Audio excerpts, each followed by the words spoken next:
is Josephat Rodriguez. Today I will be presenting to you our SmartRise elevator controller. I'll be talking about several aspects and several features of our controller. And I will be conducting this presentation with a PowerPoint and also with with our simulator. I will be providing to you real examples of basically and essentially how to troubleshoot our SmartRise controllers. Well, something about me. I've been on the Department of Applications Engineering for about a year, 5 months. I've been assisting technicians and mechanics with new installations, testing, any type of technical support assistance that a technician might need. So let us start.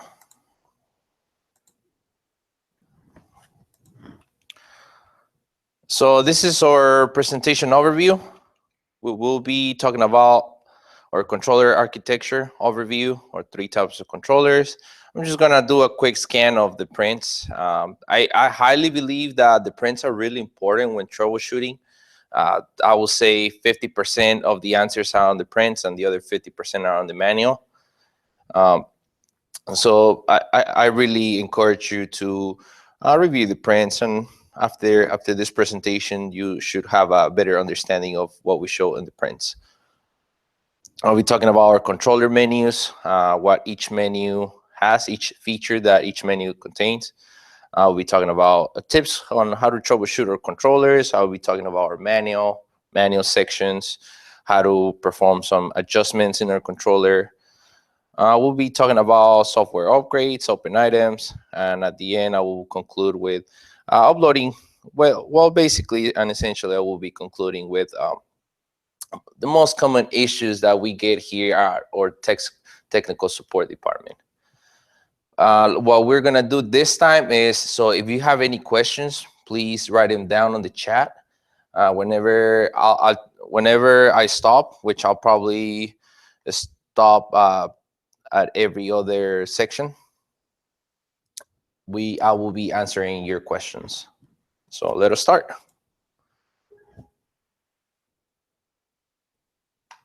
Oh, so you're not live over there.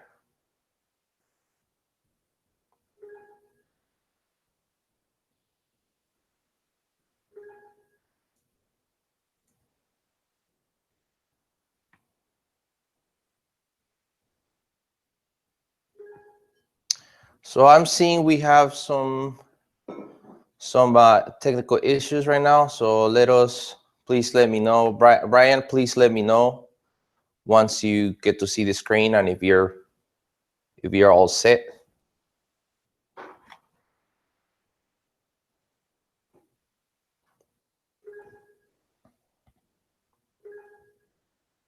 Okay, so I guess we're ready to go. So let's start this presentation. Okay, let us start. Controller overview. Like I mentioned, we have 3 types of controllers. Our first one is our Hydro with the Spread Your Shoe Soft Start. Power supply basically takes 120 coming from this transformer, this multi-tap transformer, converts that AC voltage into DC. Then this multi-tap transformer can supply, takes the mainline voltage and supplies and steps down the voltage, and it can step it up. It can step it up to 240, step it down to 208 and 120. We also have circuit breakers for protection. We have relays to monitor. These relays are essentially for safety string or for your locks or any other circuit that carries high voltage, and a DIN rail terminal. As you may know, most of our controllers are very, very similar. We keep the same architecture, even for traction. For this traction, as you can see, the difference is just this HPV 900 drive, but essentially it's the same thing, besides, of course, the M contactor and the V contactor for your brakes. And at the end, we have this DC traction. Essentially, is the same as the AC traction. The only difference is the drive. Essentially, the drive is for a DC motor. Or SRU boards, they're powered by 24 volts DC, has two processors, J21, J22. It has 4 terminals to plug in, and so it can connect to different, with other features, elevator features. Buttons to navigate through the controller menus. Has terminal connections, jumpers, dip switches. As you may know, we have SRU board different locations. Depending on the controller system, if it's a 2-board system or 3-board system. Usually, it all depends on how many landings you have or how many features you're going to be using inside the elevator. Normally, you will have a board in the machine room, a board on the car top, one board in the COP. Some controllers have only 2 boards, machine room and COP, or machine room and car top. And like I said before, it's due to how many inputs you need, how many landings, etc. Or controllers can operate on inspection and normal operation with 2 boards. Our controller will not be able to operate on normal operation or inspection with 1 single board. However, you could run the car with only the machine room SRU board, and the controller will need to be on construction mode for this matter.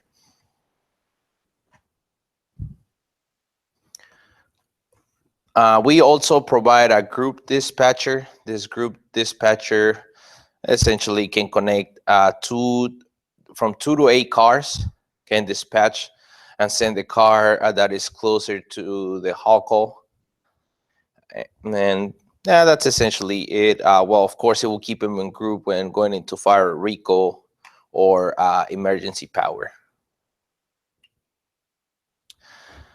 Quick print review. I'm not going to go over into cover sheet by sheet. I'm just going to be basically explaining what each sheet has, the inputs that are part of each sheet section. The first part is just the index, shows you just what each symbol represents in the prints. It gives you basically an overview of all the sheets that are part of the prints. Or overview sheet here tells you if it's a 2-board system, 3-board system, if it has hall lanterns or not, or if it only has a hall network. Our next sheet, the getting started. This sheet basically tells you the motor information, all the information that we get essentially from the customer, such as the main line, just the motor information, speed that the car should travel. It also provides you with all the jumpers necessary to set the car in construction mode, so that you can run the car with the machine room SRU board only, or actually with the machine room safeties. Our next sheet, this sheet, the machine room IOs, essentially tells you all the inputs that are part of the machine room SRU board. Then we have the connections. This sheet tells you how our controller is powered through the main line and through this multi-tap transformer, how essentially that transformer feeds the AC to DC converter to supply voltage onto our SRU board. And it will essentially have other features. So for example, if they're included on, and if they're part of the controller, such as battery lowering or earthquake, the earthquake feature. Or next sheet, we have the motor and drive. Here in this sheet, it will show you, well, it all depends if it's a hydro or traction. In this case, this is just a traction. So it essentially shows you how the drive is connected, how it interfaces with our controller, and the parameters that the drive needs to have in order for our controller to properly communicate with the drive. I will say when troubleshooting the drive, this is the most important sheet out of the prints, because this sheet contains all the parameters that your drive should have. I will say 50% of the time when troubleshooting a drive, is because one of these parameters are not set correctly according to the prints. So I will advise you and recommend you, if at any point you face a drive issue, first check the parameters. Make sure all those are correct according to the sheet. Our next sheet, in this case, is for this traction.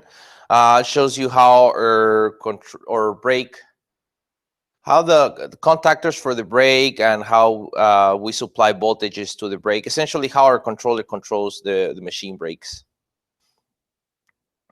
Our next sheet explains and shows how our controller monitor your locks. And then our sheet 7 shows you the traveler connections, all your safety string connections. This sheet I believe is highly important as well, because a lot of problems are due to safety string being de-energized. I will explain to you with more detail this later, as I believe the safety string faults are one of the most common here in our department. The next sheet tells you how the car top SRU board is connected to the COP through Cat5. We just have car devices and other features on our sheet 10. Sheet 11 explains how our controller interacts with the door operator.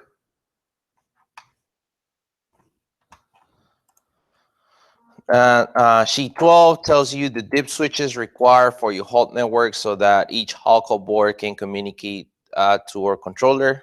This sheet is really important as well when there's problems with the halt network and when the controller is not taking halt calls. This sheet is also important when, for example, because it also shows you how the buttons should be connected, buttons or switches should be connected to each individual halt board. And our last sheet, just in this case, because this print is for a group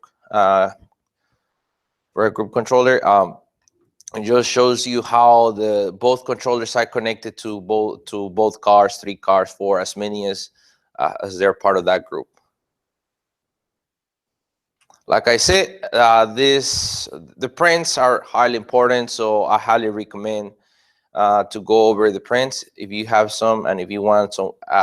If you have any questions, now we can go over any questions that you have.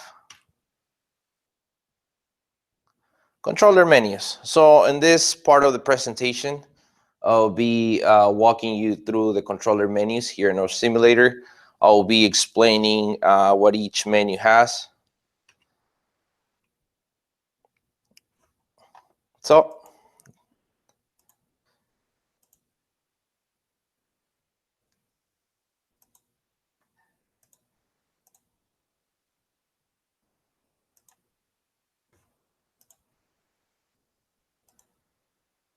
okay. So I have a simulator right here. Here in this simulator, I'm just gonna go over a couple things, couple basic things. This is the main screen. As you can see, it's telling you the mode of operation. Right now, I have it in normal. Here it's telling me that the doors are closed. The car is at lower level. So the PI tells you it's a lower level. This right here at the top right corner, as you may be able to see, it shows DZ, stands for door zone. So that's telling you that the car is at a door zone with the doors closed. The T-20, that's just a count. That's basically where the car is actually located in reference to the dorsal magnet. So as you know, each dorsal magnet is 6 inches. Each one of those counts is 3/16 of an inch. T- represents that the car was going from a top landing to this bottom landing, so it was going down. And below that, below the PI, it tells you the position where the car is located in reference with the hoistway. Next way, it gives you a count on the 778 represents 778 times 3/16 of an inch. That will give you that distance.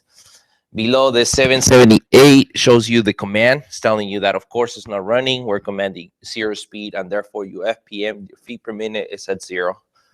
If you scroll down, you find car door data. This is highly important when the doors are not working properly. Here in this section, basically, it shows you the signals that the controller is receiving from the door operator. Our controller expects to see the gate switch, door close limit, and door position monitor when the doors are closed. So in this case, the doors are closed. If the doors were open, you will see DOL. In case, sometimes a lot of the cases, the doors do not close. And this is pretty common. PHE would appear. PHE is your photo eye. So of course that photo eye that photo eye sending the signal to our controller to reopen the door.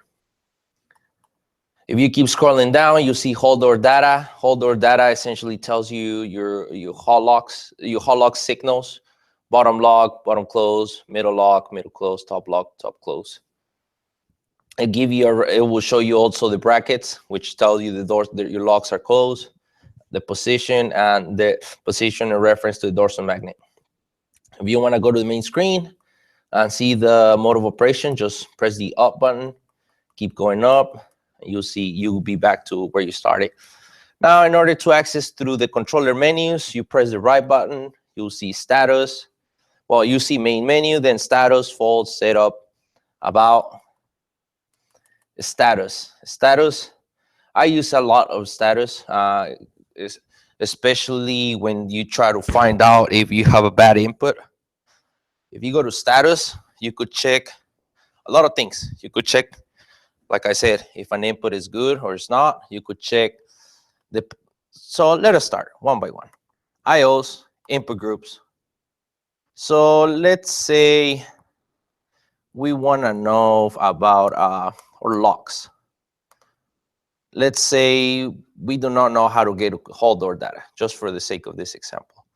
Usually, well, when an input is on, when the LED on an input is on, you should get an X on those brackets. When an input goes low, you should not have an X. In this case, I'm looking at locks top 1 and 2, locks mid 1 and 2, locks bottom 1 and 2. That's looking at inputs 501 through 506. All my LEDs are on. That's why I have X's. If I was to remove the wires, those X's should go away. If the LED is off, the controller is not getting any voltage into that input, and you have an X, then that tells you have a bad input. The controller is registering a signal that is not present. And if you don't know where an input is located on these menus, I'll show you the manual section that tells you what each of these what inputs are part of each menu, essentially. The next thing is magnets. Magnets just tells you the position where the controller registers each dorsal magnet. At this case, we're looking at the lower level. So the bottom is telling you the bottom edge of the dorsal magnet. It's at position 0 because that's where it will start, since it's your normal limit. And 6 inches. So that's telling you from bottom edge to the top edge of the dorsal magnet, it's 6 inches. And why? Because it's a 6-inch magnet. Then, if you go to the next floor, that's telling you the controller registered the bottom edge of the dorsal magnet to 9 feet, 11 inches, and the top edge at 10 feet, 6 inches. So it's approximately 6 inches. And you keep going up and up and up to every landing, and the controller will be registering a position for each dorsal magnet. But this position will be recorded once you do a hoist weight learn.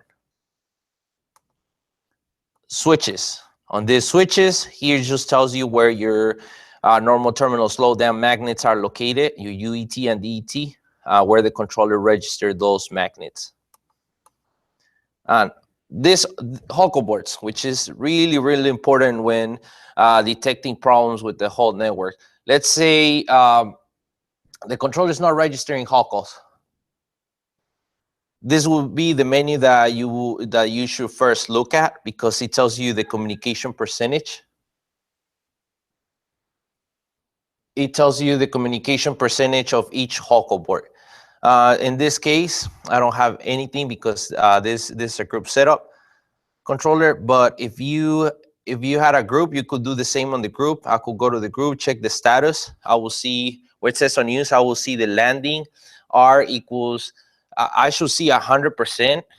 If it shows 0%, that's telling you that the Hulk board is not communicating with the controller. Potentially, it could be due to a bad splitter, bad Cat5, a bad dip switch, or anything that's shorting communication. Dip tells you the dip switch that should be set. The NID tells you the specific Hulk board that you're looking at. And it will show you a number, for example. Well, it will tell you how many Hulk boards you have, essentially. The next menu is faults. Please, if you have any questions, write them down on the chat. I will go over them as soon as I finish with this section. Faults, it's really important when detecting problems with the controller. Active faults, I will show you the fault that's preventing the car from running. In this case, I just have an alarm. Log tells you or gives you the 15 most recent faults. It provides some information about the fault, such as where did it happen, the time, the date. Let's look for one. I have a lot of power ons. Well, let's look at this alarm. This is not a fault, it's just an alarm. It's telling you the controller went to independent service. It tells you the speed that the car was traveling when the car was set on independent service. IM represents that the machine room controller saw it. The car was in the middle of the hoistway. On some faults, it will provide you some numbers right here. Those two will represent inputs. So the controller will be telling you, look at those inputs. Those inputs are causing the fault. Above, as you can see, is just the position in reference to the hoistway and the date. And then if you just want to clear the log, you will go to clear log, and it will clear all your faults. Setup menu. The setup menu, this is really, really important because essentially this is where you can do any adjustments on the controller. Speeds and slowdowns tells you the speeds that the controller is set for. All the speed profiles that the controller will be commanding, and your main contract speed, inspection speed, leveling speed, S1, S2. Show you your slowdowns. I'll be going over the slowdowns because this is one of the most common issues that we get calls for, to adjust slowdown. So I will be coming back to this menu. Floor levels, same too. I just want to show you, but I will be explaining with better detail. This is also a really common issue. But essentially, it tells you your dead zone size, releveling delay, up stop point, down stop point. These two specifically are designed so that you can adjust your floor levels through these menus. It has your timers. These timers can adjust different functions, the way your controller commands things. Like, for example, the time when we send the command to pick the brake, to the time to hold the brake, the time to drop the brake on normal operation, inspection, fault. Different timers. I'll be pointing out at the manual sheet where you can find all these definitions. And so I highly encourage you to review all those definitions. Those timers are really, really important. Learn mode commands. In order to access this menu, I have to set the controller on learn mode.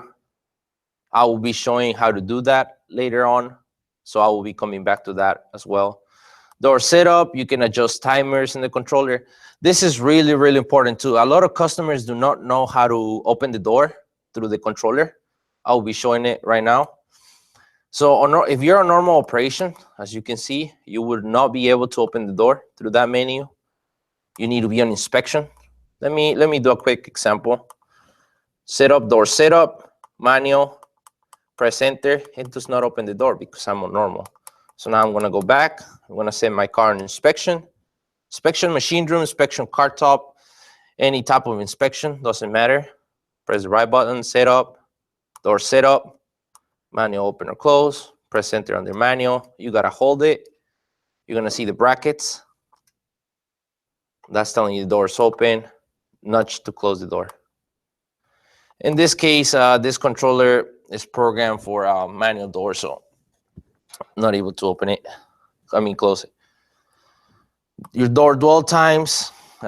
This basically shows you how to the time required after the car arrives from answering a halt call. This is the time that after 4 seconds, our controller is going to initiate a close command to close the doors. And there's other timers that you can take a look at. Group setup, you can change your car ID or your park delay time. After how many seconds do you want your car to go into park mode? Fire and earthquake, here you can designate the floors. So let's say you trip a smoke one, you can designate to which floor you want the car to recall when tripping that smoke, and so on for each one. You can also set if you want to make your car to flash, or your in-car fire head to flash when, I don't know, smoke 2, 3, or 4 tripped. Access distance basically tells you the distance that you can run a hoistway axis with your locks open. So distance top for your top locks, distance to bottom for your bottom locks. ETS setup. This is highly important, especially now since we're going into our SATIS landing system. So before learning the hoistway, you need to do this. You need to go to setup, ETS setup. And essentially, you will put a distance where you would put a DET magnet or a UET magnet. So you will, for example, the DET, you will count from the bottom to the from the top edge of the dorsal magnet, you would count certain distance above that top edge of the dorsal magnet. So let's say, just for example, for 100, your contract speed is 100 feet per minute.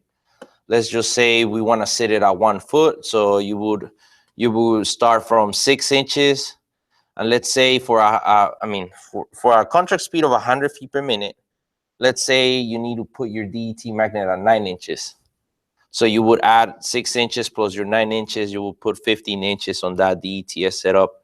And you will be adjusting it through these numbers. Like I mentioned before, that count represents 3/16 of an inch. But as you can see above, it gives you an actual distance on feet and inches. For the UET, it's the same thing. However, you will be measuring from the bottom floor to the top floor. And you will subtract 9 inches from the bottom edge of your top dorsal magnet.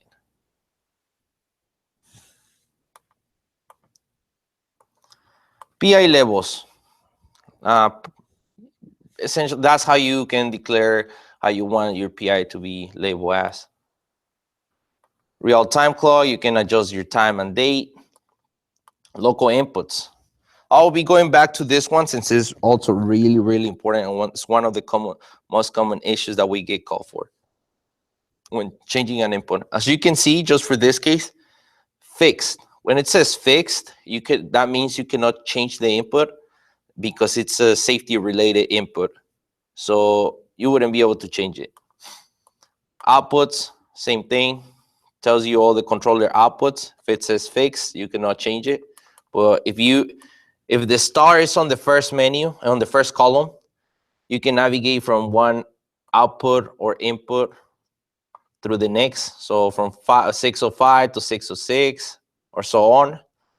Moving the star to the second column or second line, you can change the menu of the output. For example, let's say I don't want output 606 to be in-use lamp or auto operation. I want to program any other output.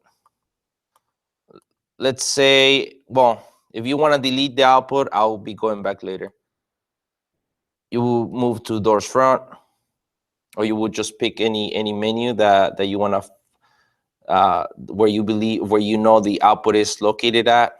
Move the star, and then just find the output that you need, and then move the star all the way to the save, and press enter once you're on the last line, and save. Security, I will be going back to this menu at the end. A lot of people call us when they want to add a security feature to the controller. Miscellaneous. On miscellaneous, you can find bypass term limits. I know at the beginning when setting the car in construction mode, a lot of people cannot move the car because they get a message that says a top terminal or a bottom terminal. So you will need to be you will need to go to this menu, main menu. So you will go to main menu, setup, miscellaneous, bypass term limits, set that to yes, move the asterisk to the right, press enter under save. At that point, you should be able to get rid of that top terminal or a bottom terminal limit message. You could actually run the car above or below your normal limits if you want to. Monitor BPS, you can change it if you don't want the controller to monitor the brake pick switch or the e-brake pick switch. You can say if your brake pick switch is normally closed or it's normally open. Same thing for the emergency BPS. Number of expansion boards in the COP, hold with pick, and there's other that are not so common menus. Default all essentially clears and sets the controller to factory settings. So that will delete anything that you've done to the controller, any adjustment, any change in timers, any slowdown adjustment, anything. It will delete it all.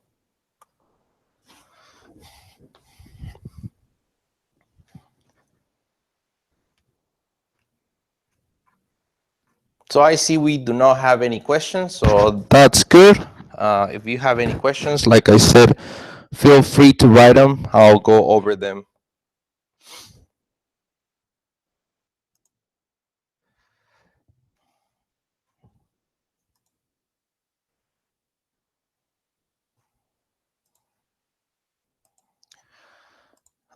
Our next section is common and manual and common issues.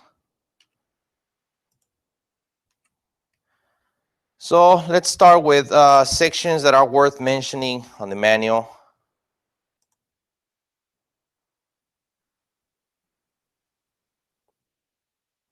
So I'll be moving. Oops. Adjusting car speeds. Well, my manual. This is my manual version is 2.66. If you need a newer manual, you could go to our website, smartrides.us, click on support. You should be able to see the manuals and the manual versions that we're offering, the newest versions. Oops.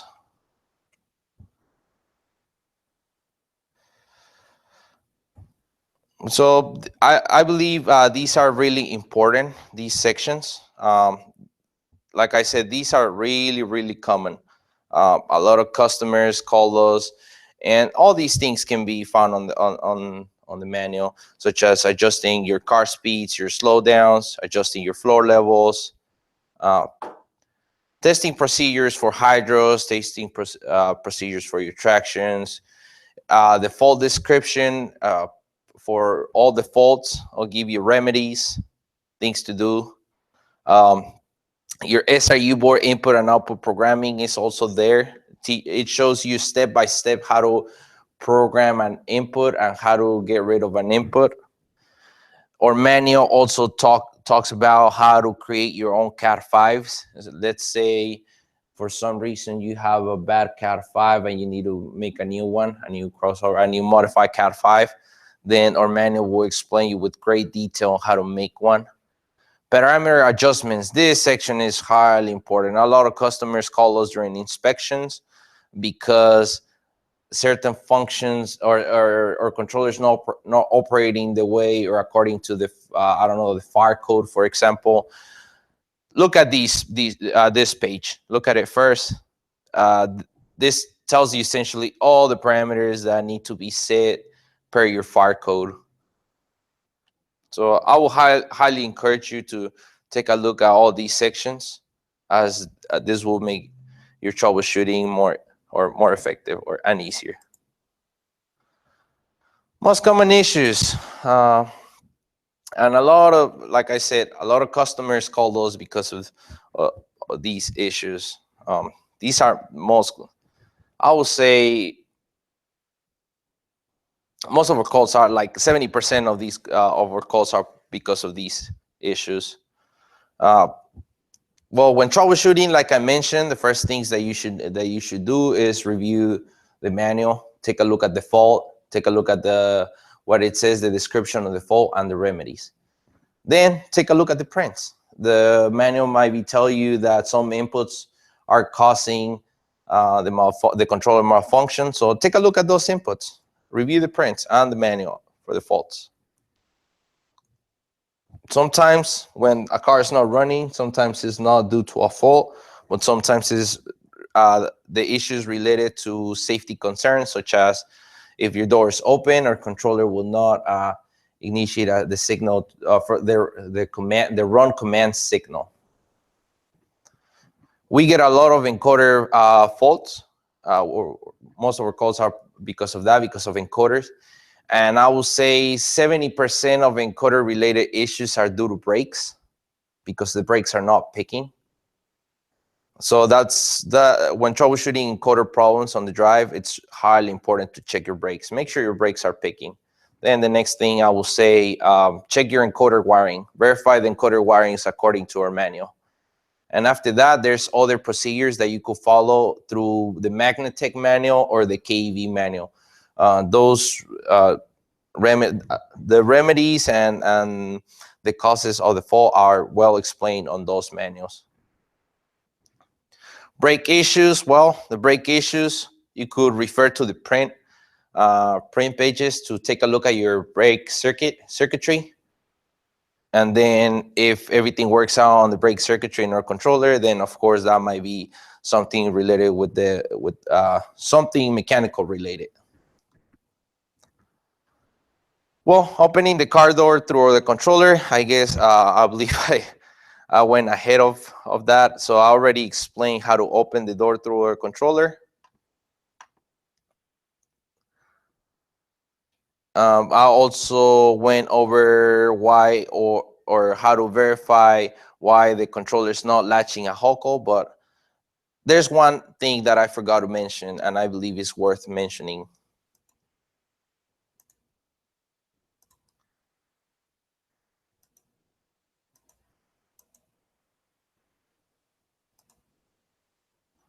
So I will be going over that section, which I believe is really important.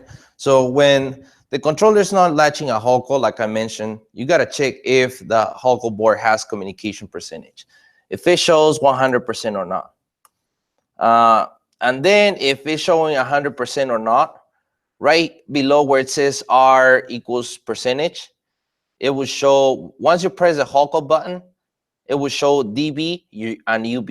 DB stands for down button, UB stands for up button. You will also see the L and DR, or UL and UR. Those represent up lamp or down lamp, or up receiving and down receiving communication.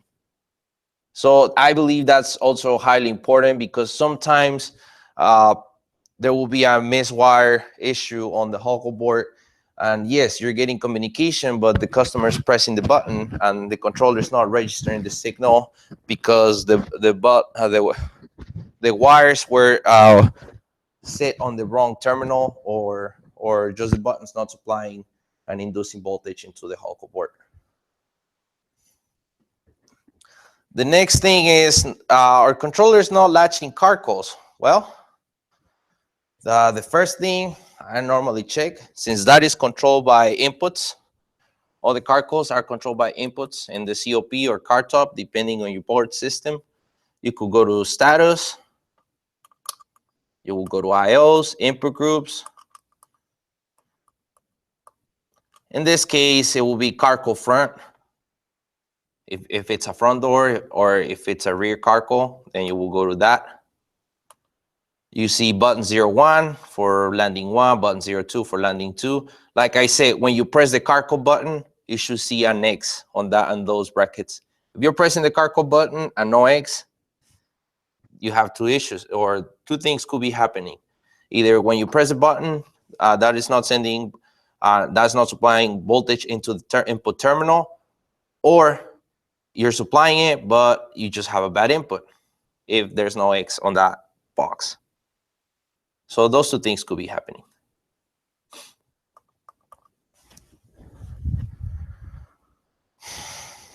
Oh, our next really common issue is cars overshooting the floor. When the controller overshoots, or when the car is overshooting the floor,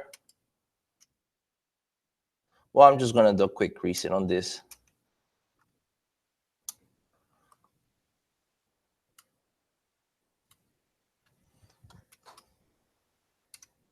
Okay, I just had to reset my simulator because of my doors. I had a fault, so I wouldn't be able to enter a car call. So let's say, oh, by the way, if you need to enter a car code through a controller, you could press the right button. You could go to debug, enter car calls. You could send the car to any menu. Press enter.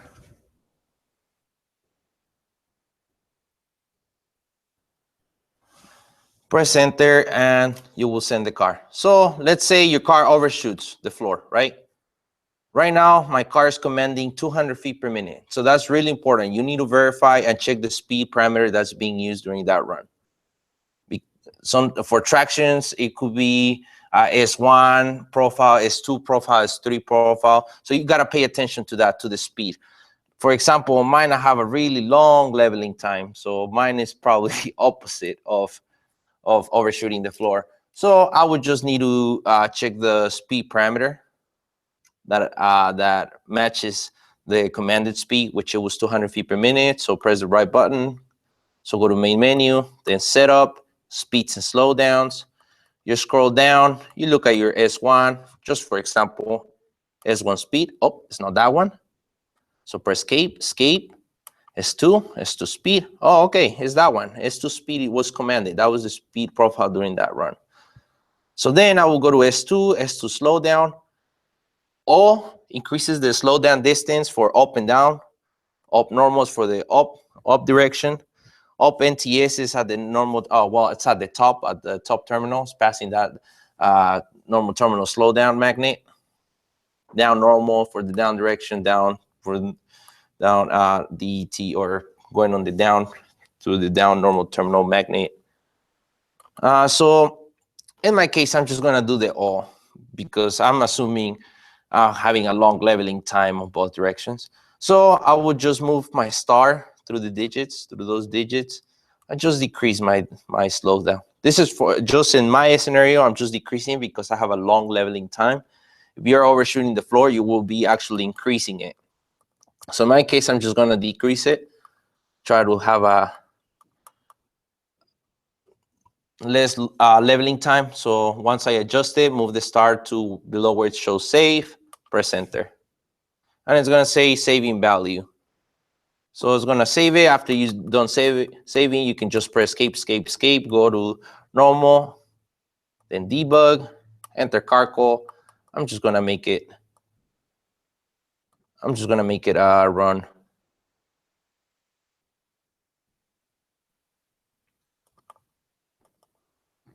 I'm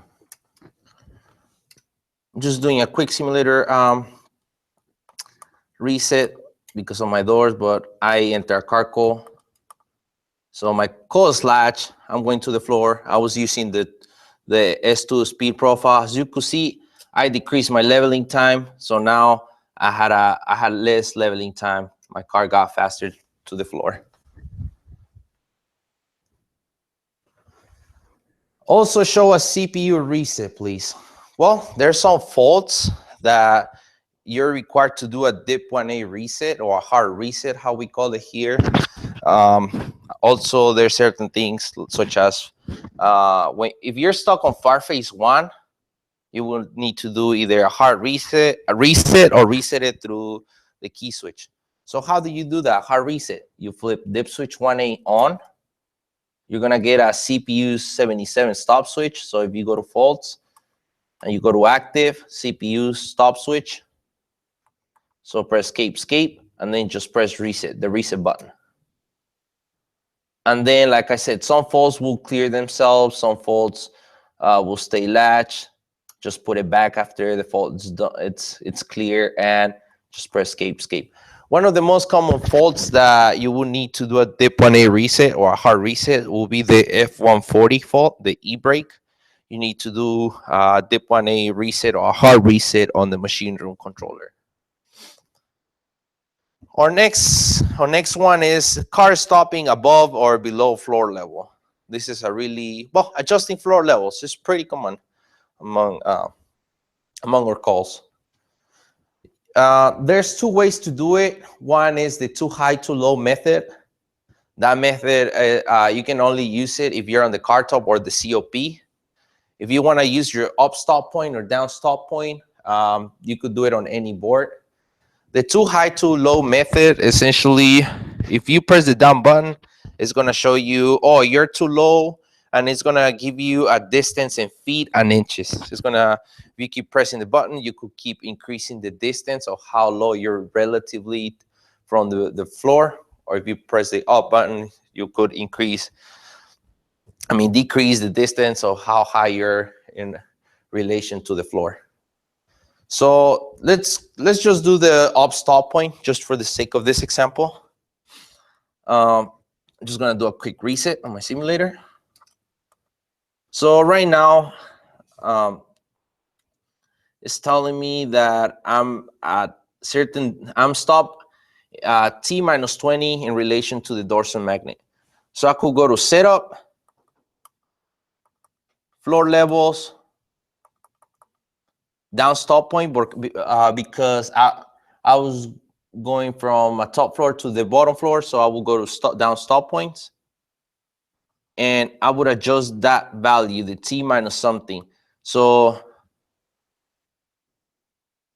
if you increase it, that means you're going if you increase it, the car it's higher, it's above the floor level. If you decrease it, you're that put the car a little, that will make the car go down and make it adjusted to the floor level. So if you were to look at the magnet and you were to picture the car coming from the top floor to the bottom floor, starting from the top edge, that will be your T minus 0. And then it will be increasing as you keep going down. Starting from the bottom edge of that dorsal magnet, you will start T minus 33 and so on. If you're going up, if you're going up on the up direction, B plus 0 will be the bottom edge of that dorsal magnet. B plus 33, that will be the top edge of that dorsal magnet, going from bottom to top. But before you do any adjustments, you need to turn off your releveling. Turn off your releveling, then you can go ahead, adjust your up stop point or down stop point, save it. Either go, let's say when you come down into the floor, you're too low, then you adjust your down stop point, you adjust it till you believe it's right, you save it, then you go up and then you go down again to that same floor, and then you check if the car it's at floor level, it's stopping at floor level.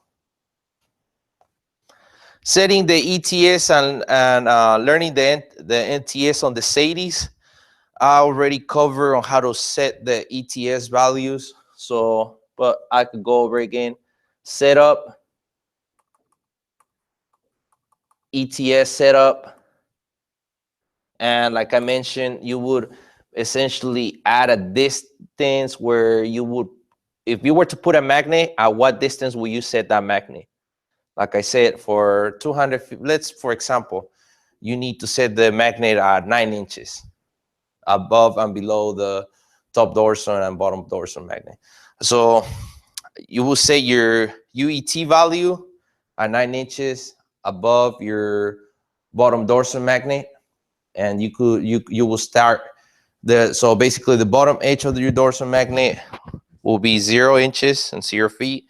The top edge of your bottom dorsal magnet will be 6 inches. So you will add 9 inches to that, 15 inches. That's where you will put your DET.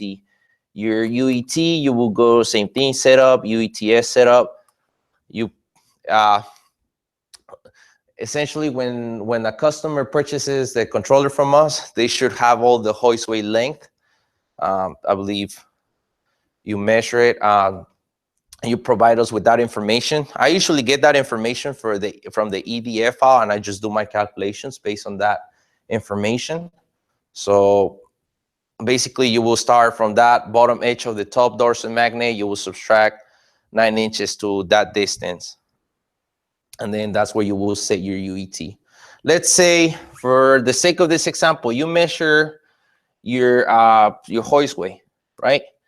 And I'm just gonna grab the value from this simulator. So I'm gonna go to status. I'm gonna go to magnets, and if you want to double check your values that your values make sense after you learn the hoistway, you could go back and you could go here into status. You could go to magnets. You could scroll to the top dorsal magnet. So that's telling me I'm at the bottom edge of the top dorsal magnet is being registered at 50 feet. So then I will go to status, main menu, go to setup, go to ETS setup, UETS, and then I will subtract 9 inches from 50 feet. And then that's the value that I will put here. And like I said, if after you do that, you do a hoistway learn, you go and check on their status and you verify if your values make sense, and you realize that they don't make, you realize that the UET was said, well, that is too far apart from your dorsal, you could go back to UETS and change that value, get it adjusted to whatever whatever distance you consider is correct, and you do not need to do a learn run. The only thing you will need to do at that point is readjust your slowdowns and relearn your NTS. I want to cover how to learn the NTS. So once you adjust your slowdowns, and this is highly important, you learn the NTS after you adjust your slowdowns, and you verify that the controller is running fine, no problems, you're not overshooting any floor or nothing. So you basically, the car is at the bottom, so you flip dip switch 4A. Oops.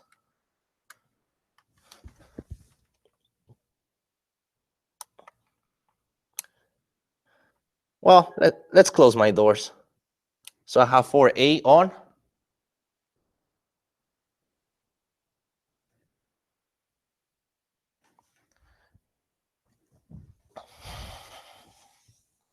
So you go to, you set your dip switch 3A. Dip switch 3A on disables your doors. Be careful, if this is a group setting, that will take you out of group, and the car will not be able to answer hall calls. So you go to setup. You put the dip switch 4A on. Now you give it a car code to the top floor. So you go to debug, enter car code, scroll up, let the car run to the top floor. And like I said, this is after you adjust your slowdowns. So we're just gonna let it, and then after you're done, you turn off that dip switch 4A back to off after 5 seconds, and then you flip dip switch 5A on, and then you give it a car code from the top floor to the bottom floor, and then wait 5 seconds, and then you can set that dip switch back off. And that's essentially how you learn the NTS. Another really common issue is getting a redundancy fault. Could be redundancy bottom lock, middle lock, top lock. That is telling you that one of your any redundancy fault that you get is due to a pair of inputs that need to be on or off at the same time. If one is on while the other one is off, you will get a redundancy fault. One of our most common ones is the F39, F40, F41. That's looking at the locks. Could be bottom locks, top locks, middle locks. And there's two things that could be happening. Or, well, there could be several things that could be happening. The first one is the lock board is not supplying at least 20 volts DC into both inputs or into the input. That's 1. 2 will be a miswire. 3, I would say a bad input. And you could check that by going into status, IOs, input groups, and look for the menu where that hot lock, which is safety. That's where you will see it. Check if both inputs, let's say bottom logs 1 and 2, both should have an X if both inputs are on. Middle logs 1 and 2 should have an X if the inputs are on as well, and so on.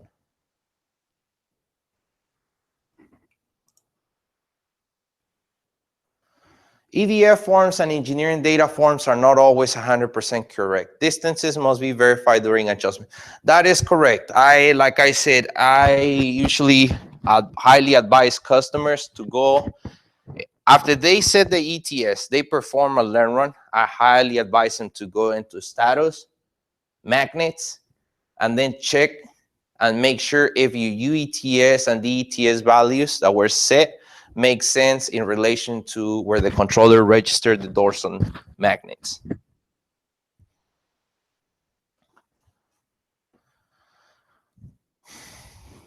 Our next section is software upgrades.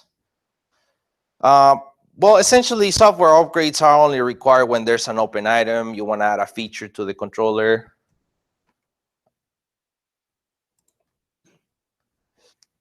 And you just want to add a feature. At that point, you could give us a call or send us an email, say, hey, I want to add this feature to this existing project. There's things that could be done at the job site, such as adding Carco security. Like I mentioned, this is really, really common among customers. I will explain to you how to set Carco security. The first thing, and you can find this at the manual as well. But let's see. You will start normal on the main screen, press the right button, main menu, setup, and then you will go to the security menu.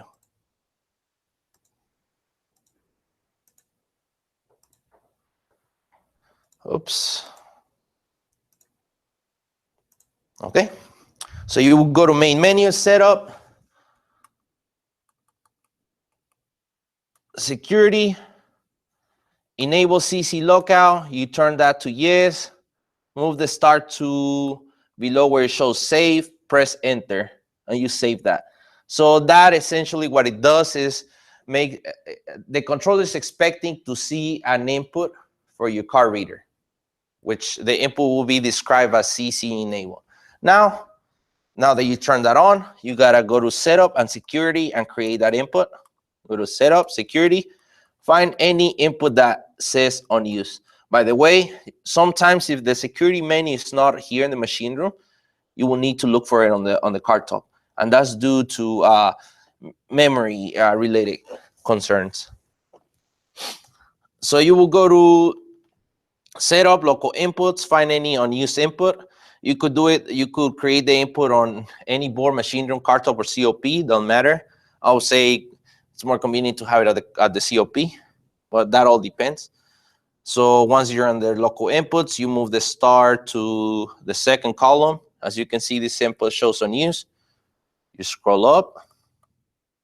You will look for CC enable front if it's a front door, rear if it's a rear door.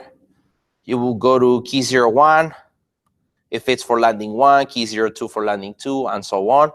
Once you could create, let's say you wanna set security for 4 floors, then you will have to create 4 different inputs, one key 01, another one key 02, and so on. And then just move the star all the way to where it shows save, press enter. Your input should be saved, saving value, that's it.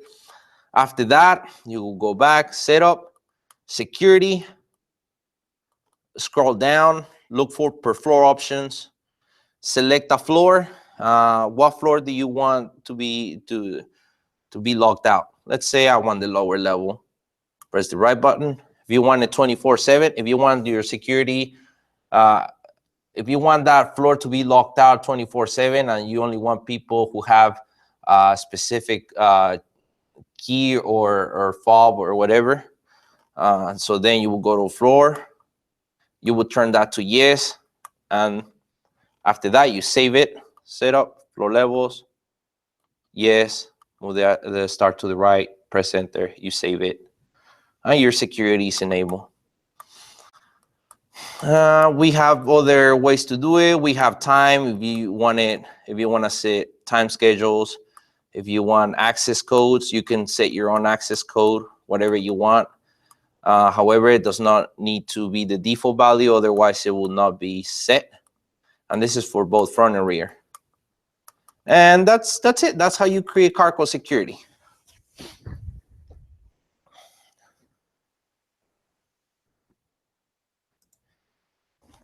Any questions till this moment?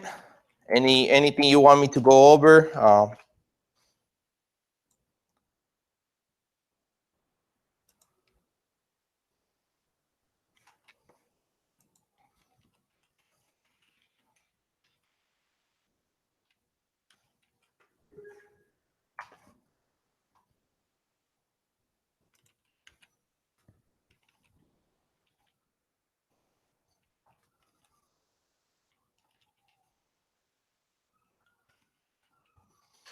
Well, I wanna add something.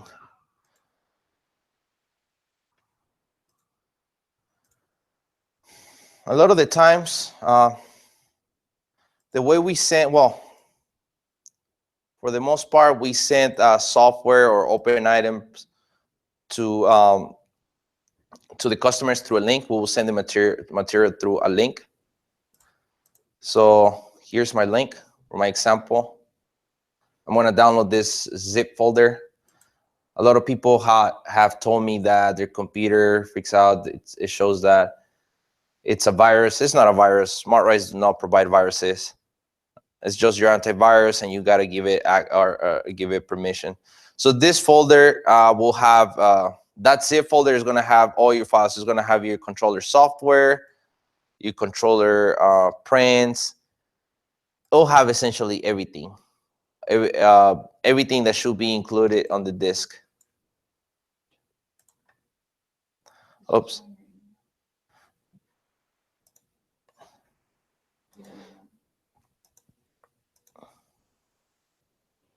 Let me download it again because I lost that. So I'll go to open.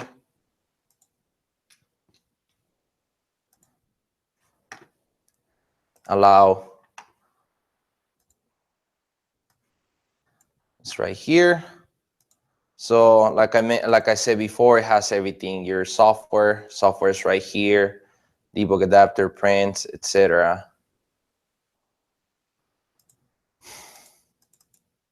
Has your prints. Has your manual if you want the controller manual. Has all your manuals. Group B2, B3. It essentially has everything. Everything that was included on the USB drive that we sent you with the controller package.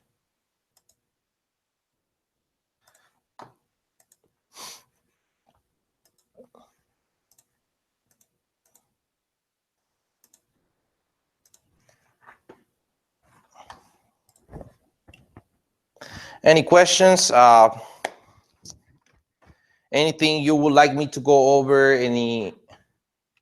I'm open for any question.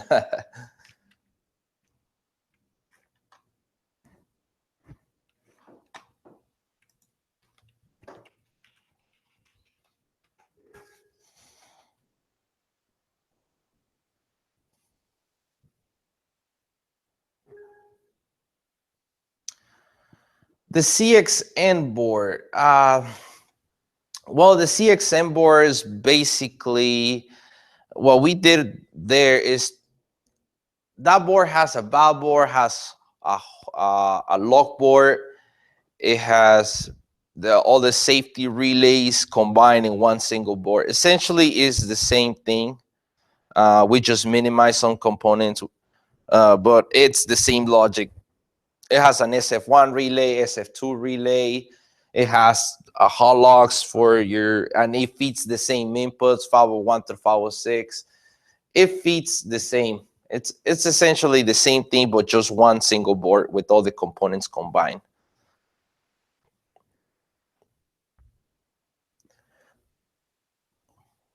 However, this board can supply 120 and can supply 24 volts DC as well to the controller inputs. However, if you put 120 into a 24 volt DC terminal, that will damage the CXM board.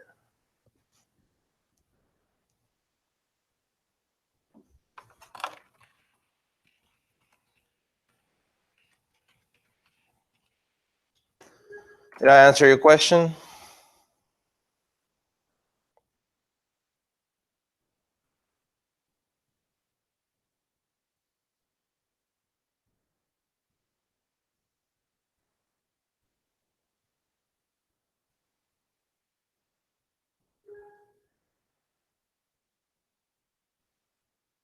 Yes, just didn't see it. Unfortunately, as of right now, we still do not have a simulator where we have incorporated the CXM board. But like I mentioned, this shouldn't. There's nothing different in respect to it besides some terminal labels, I will say. But other than that, it's the same thing. And I mean, the terminal labels could easily be found on the prints. The prints will show you all the connections. But if you follow the circuitry, you'll realize that it is the same thing. It feeds the same outputs, I mean, same inputs, same switches are connected to that.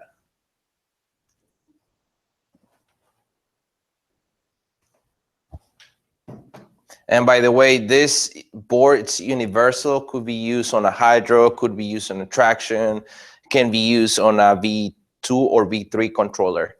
Like I had a V3 controller, we don't really have them here in the US. Those are more for Canada. It has more relays, I believe, per the Canadian code. But yes, here my colleague has included the CXM board. Essentially, if you see all these blue capacitors, those show that will be part of the valve board components. Force guided relays, you see these relays, the little square relays, those will be the safety related relays, the force guided. And then at the top of the blue capacitors, that will be the lock board components. It has also a switch. It has a switch that could set the CXM board to V2 or for a V3 car, or I mean controller.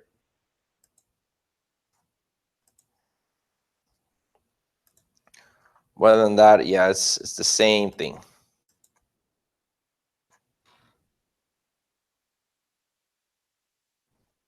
Has the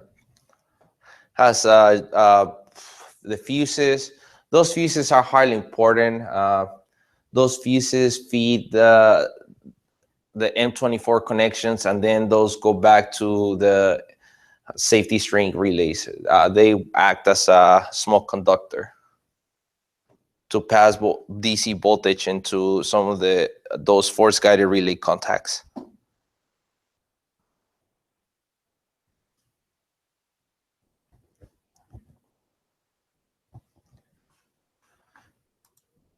Any other questions?